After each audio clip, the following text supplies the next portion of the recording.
जय जोहर संगवारी होता संगवारी हो। आप मन सोचत हो कि सुबह सुबह ये लड़की कहाँ निकल गई। तो संगवारी हो, आज मैं जावत हूँ घर काबर के आज हमारे यहाँ भाभी जाते तीजा काबर के फर्स्ट तीजा हमारे साइड पहले जा जाते। तो मैं मस्त बस से उतर के सीधा बाइक में आ जाता अपन घर। और ये क्या यहाँ घर में आते ही मोला पता चलता कि सगमन तो पहले ही आ चुके हो, मैं हो गई हो लेट। अब इतनी देखते हो तो किचन में भाभी अभी भी बनाते खाना पीना पूरा तैयारी चले। तो बाद इतनी लाए है पापा हमार मन बर जलेबी कचौड़ी बालूशाही बहुत सारा। तक बाद तो स्पेशल थैंक यू पापा जी ला। और बाद फिर हमन देथन सबको ला खाए बर काबर की टाइम हो गई संगवारी 3 बजे रही। सब जन खाना खाए बर बैठ जाते और सब मला खाना खाए देख बाद हमला भी भूख लग जाते। तो फिर हमन भी बैठ जाथन खाए बर।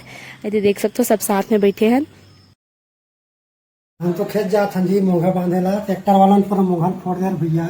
भैया चाचा जी चले खेत। चाचा जी तो निकल गए खेत काबर के कुछ काम रही से। ओकर बाद बच जाते संगवारी हो देखा देखा 5। तो फिर अब आते थे चाय बनाए के बारी।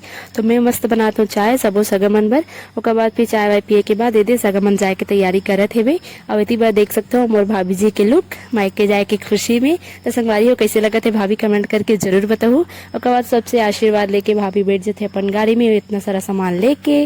और भाभी भी तो चल देते अपन घर तीजा। तो संगवारी हो आप मन वीडियो कैसे लगी कमेंट करके जरूर बताओ। और आप मन अपन पहले तीजा जल्दी गिरे हो कि लेट से ये भी कमेंट करके जरूर बताओ। Bye bye.